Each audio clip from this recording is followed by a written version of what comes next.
Bismillahirrahmanirrahim. Assalamualaikum warahmatullahi wabarakatuh. Turut bersama saya pada pagi ini Yang Berhormat Haji Hanafi Ahmad, Ahli Majlis Mesyuarat Kerajaan Negeri, yang juga Adun Cukai, bersama dengan Tuan Farhan, Pegawai Daerah Kemaman Terengganu, dan seluruh rakan-rakan media. Alhamdulillah kita dapat bersama pada pagi ini, sebagaimana yang sama-sama kita sedia maklum bahawa banjir yang sedang melanda negeri Terengganu sekarang ini adalah bermula sebagai fasa 1 pada 8 hari bulan Disember hingga 17 hari bulan Disember untuk musim Timur Laut tahun 2022 hingga 2023. Fasa 1 ini iaitu banjir awal melibatkan seramai 324 orang mangsa pada awalnya, iaitu pada 9 hari bulan 12, dan maksima seramai 659 orang mangsa pada 12 hari bulan 12, dan mula menurun bermula daripada 13 hari bulan 12 hingga paling minima pada 17 hari bulan, iaitu seramai 23 orang di Pusat Perpindahan Sementara ataupun PPS. Itu adalah fasa pertama, dan saya nak ingatkan kembali bahawa pada bulan Februari 2022 yang lalu, negeri Terengganu juga telah mengalami banjir dari musim Timur Laut musim 2021-2022. Jadi untuk tahun 2022 sebenarnya ini kali yang kedua sebenarnya, walaupun kita kategorikan ini adalah dari MTL bagi musim 2022. Itu fasa pertama. Kita dapat lihat berlaku pada 8 hari bulan hingga 17, dan maksima ialah pada 12 hari bulan dan mula menurun. Selepas itu gelombang yang besar yang kita hadapi ini bermula pada 18 hari bulan 12 dengan seramai 5,944 orang mangsa. Jadi terus dia bermula balik pada 18 hari bulan dan maksima sehingga maksima pada 21 hari bulan 12, 2 hari lepas, iaitu seramai 41,021 orang mangsa. Trend semasa yang ada sekarang ini juga menunjukkan, selepas daripada 21 hari bulan, menunjukkan tanda penurunan bilangan mangsa secara keseluruhan di negeri Terengganu.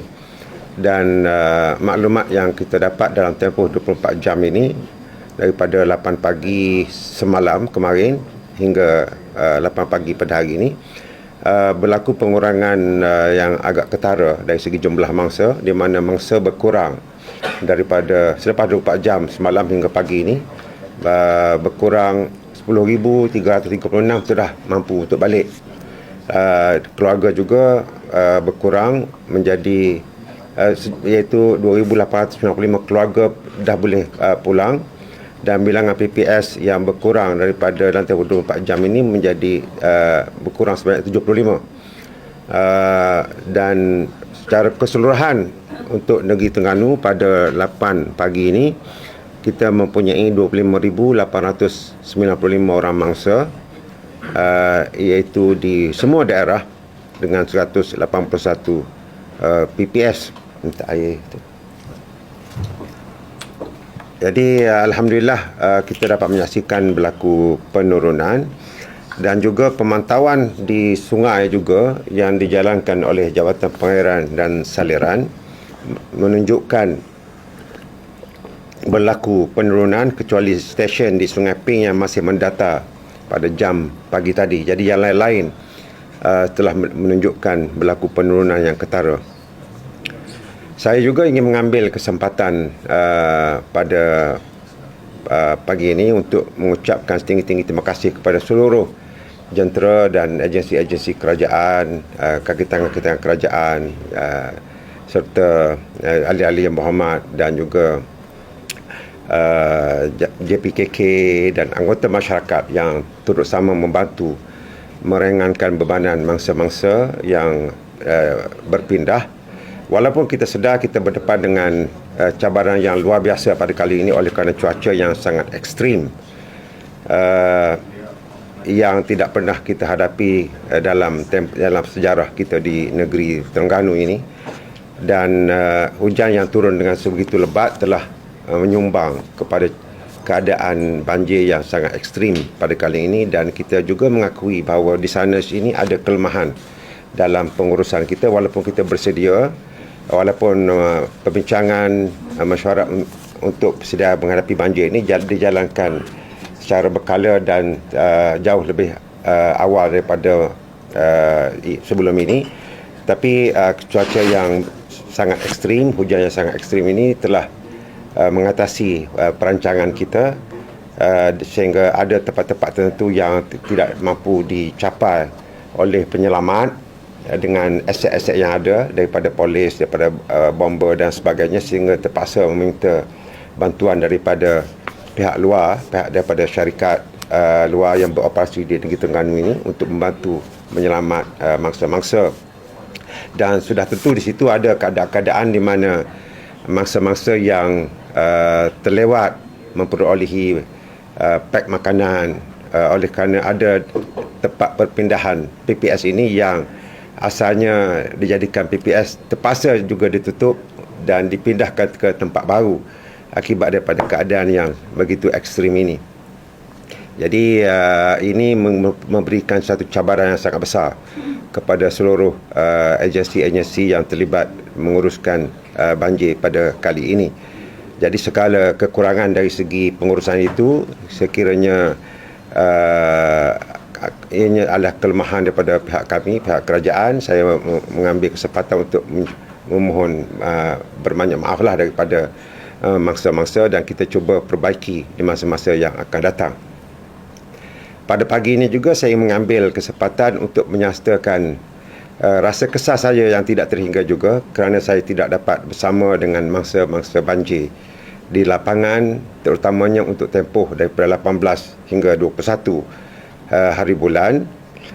Dan untuk rekod juga saya ingin maklumkan bahawa saya ada turun bertemu dengan mangsa banjir pekat awal fasa pertama, iaitu pada 9 dan 10 hari bulan.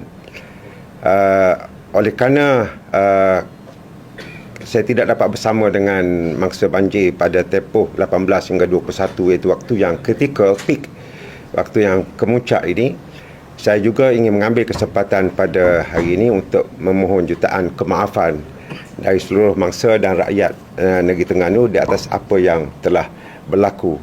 Dan saya faham bahawa saya tidak boleh memberikan apa jua alasan dan sudah tentu tidak boleh membetulkan keadaan ketiadaan saya di sisi rakyat Terengganu di waktu sebegini. Saya juga faham bahawa walau apa jua penjelasan yang saya berikan, penjelasan saya sudah tentu tidak bermakna apa-apa. Walau bagaimanapun, saya ingin sebut sebagai rekod bahawa saya teliti suasana yang berlaku mengenai banjir ini dari setiap masa dan ketika, dan saya membuat keputusan untuk meneruskan perjalanan ke luar negara setelah berlaku tanda penurunan, manakala tempoh kemuncak itu hanya berlaku pada kemudiannya, itu pada 18 hingga 21 hari bulan, dan malangnya waktu puncak itulah waktu yang saya berada di luar daripada negara. Saya juga ingin sebut di sini bahawa ada 3 keadaan pengurusan banjir, iaitu sebelum, semasa dan selepas. Pengurusan persiapan menghadapi bencana banjir telah dilaksanakan sejak berbulan lalu oleh kerajaan negeri bersama dengan pelbagai agensi pusat dan negeri, dan ketika banjir melanda, kami berbincang dan meneliti keadaan sungai secara real life, melalui CCTV, melalui peralatan-peralatan yang ada, termasuk paras air dan isu-isu perpindahan, logistik dan apa jua masalah yang setiap hari dihadapi. Termasuklah pada 18 hingga 21 hari bulan 12 waktu ketiadaan saya. Saya masih lagi berkomunikasi dengan semua agensi-agensi yang terlibat. Mana-mana yang tidak memerlukan keputusan saya sebagai Menteri Besar telah diambil perjalanannya oleh semua ketua-ketua agensi dan yang terlibat terlibat dalam jawatankuasa bencana negeri setiap hari. Dan jika ada yang memerlukan keputusan saya sebagai Menteri Besar, walaupun tanpa ketiadaan saya dalam tempoh 18 hingga 21 hari bulan itu, ianya dapat dilaksanakan secara terus setelah saya membuat keputusan dalam komunikasi saya dengan ahli-ahli daripada Jawatankuasa Bencana Negeri hampir setiap hari ini. Saya juga mengambil kesempatan pada hari ini untuk mengumumkan beberapa insentif bagi membantu keadaan yang ada sekarang ini, iaitu yang pertama adalah bantuan khas tunai sebanyak RM1,000 kepada setiap ketua isi rumah yang menjadi mangsa dan berdaftar sebagai mangsa. Dia kena daftar lah, jadi tak boleh dia kata dia mangsa tapi tak berdaftar. Susah kita nak kira. Yang kedua, RM10,000 kepada setiap keluarga yang kehilangan ahli keluarga kerana banjir. Jadi bukan sebab lain, sebab banjir. Yang ketiga, manakala bantuan-bantuan lain seperti pembaikian rumah yang rosak, pembinaan rumah yang musnah dan lain-lain kerosakan infrastruktur akan dilaksanakan oleh kerajaan negeri setelah mendapat maklumat penuh penilaiannya. Juga dengan kerjasama agensi-agensi kerajaan persekutuan dan bantuan pihak swasta yang ingin menghulurkan bantuan CSR mereka. Jadi kita juga mengalung-alungkan syarikat-syarikat yang beroperasi di negeri Terengganu dan di luar daripada negeri Terengganu untuk sama-sama membantu. Dan kita mempunyai tabung Darul Iman di bawah kerajaan negeri sekiranya mereka ingin menyumbang supaya diuruskan oleh pihak kerajaan negeri. Saya juga mengambil kesempatan pada pagi ini untuk mengucapkan setinggi-tinggi terima kasih kepada Kerajaan Persekutuan atas bantuan segera RM50 juta yang telah diumumkan oleh Yang Amat Berhormat Perdana Menteri. Terima kasih kepada Yang Amat Berhormat Menteri Besar Selangor di atas bantuan daripada Kerajaan Negeri Selangor sebanyak RM500,000 dan juga bantuan daripada Kerajaan Negeri Pahang sebanyak RM150,000. Ini sangat-sangat kita Kedah banyaklah. Dan pada kerajaan negeri Kedah sebanyak RM200,000. Jadi kita sangat mengucapkan tinggi-tinggi penghargaan dan terima kasih kepada semua penyumbang-penyumbang ini, termasuklah juga sebagaimana saya sebut tadi, semua JPKK, NGO, sukarelawan, anggota Jabatan Amal, syarikat-syarikat dan orang perseorangan yang turut sama membantu masa-masa banjir yang ada ini.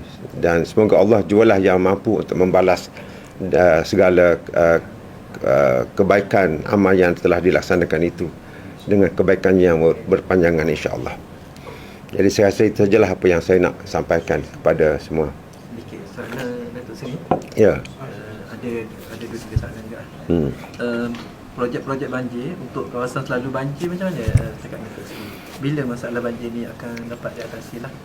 Projek yang dilaksanakan untuk menangani banjir ini ada beberapa kategori dan kesemuanya, hampir kesemuanya lah dilaksanakan di bawah Jabatan Kerja Raya atau Kementerian Kerja Raya setelah mendapat maklum balas dan penilaian dan pandangan daripada pelbagai agensi-agensi kerajaan seperti JPS dan lain-lain lah, dengan feedback yang diberikan oleh ahli-ahli yang berhormat dan pihak kerajaan negeri. Ada yang berstatus dalam pelaksanaan, ada yang setelah diluluskan menunggu bajet, dan ada yang dalam proses.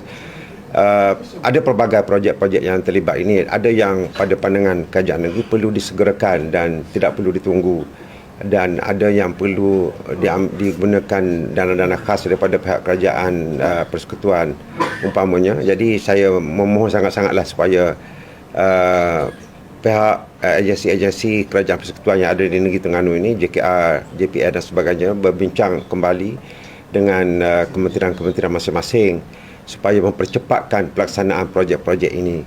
Kerana kalau tidak, kita back to square one. Kita tak buat perkara begini, banjir besar sukar diuruskan. Jadi kalau kita dapat menyelesaikan pembinaan-pembinaan seperti ini, contohnya jambatan, culvert dan sebagainya, ia boleh mengurangkan kesan kepada mangsa-mangsa banjir. Pengurangan kesan kepada mangsa banjir juga bermakna pengurangan kos kepada kerajaan pusat juga, dari segi bantuan-bantuan dan sebagainya. Antara projek yang perlu dipercepatkan projek kat mana? Projeknya antaranya di Kemaman yang Kemaman lah. yang Di Sungai jambatan apa ni? Sungai Tiruang. 300 juta tu. Projek lembangan Sungai Bersepadu. Lembangan Sungai Bersepadu. Culvert di Teluk Kalong pun ada. Teluk Kalong. Teluk Kalong. Yang sudah diluluskan, cuma biasalah pelaksanaan projek-projek seperti ini, dia ada penilaian tu, ada penilaian ni, ada kelulusan tu dan sebagainya lah. Walaupun duit tu katanya dah ada di situ, tapi pelaksanaan tu memakan masa. Jadi saya rasa kena percepatkanlah perkara seperti ini. Untuk segi ni soalan sedikit panas lah. Ni permainan sepak terlupa. Dia kata MB Terengganu ni, MB ni dia dakwa bahawa haprak, lemah, tak guna. Jadi apa komen tu sikit? Saya sebenarnya saya dari satu segi saya teruja juga dengan soalan-soalan dengan dakwaan daripada cyber trooper dan sebagainya, sebab kita pun bila kita analisa dan tengok data analitik, kita tahu daripada mana punca cyber trooper membuat dakwaan seperti ini. Tapi kalau saya boleh sebut ialah, kalau beginilah keadaan seorang menteri besar yang lemah, yang haprak, sangat beruntunglah Perikatan Nasional dan juga PAS mempunyai menteri besar yang haprak tetapi boleh mentadbir negeri dengan begitu baik. Apatah kalau negeri Terengganu ini mempunyai menteri besar ataupun Perdana Menteri lah yang tidak haprak, tentulah jauh lebih baik. Jadi haprak pun begini baik, kalau tak haprak tu saya rasa tersangat baiklah. Jadi saya rasa tidak ada sebab kenapa rakyat tidak boleh membuat pemilihan untuk memberi keyakinan kepada Perikatan Nasional dan bersama dengan PAS. 8-0 lawan ni. Okey. Itu je lah. Okey, terima kasih.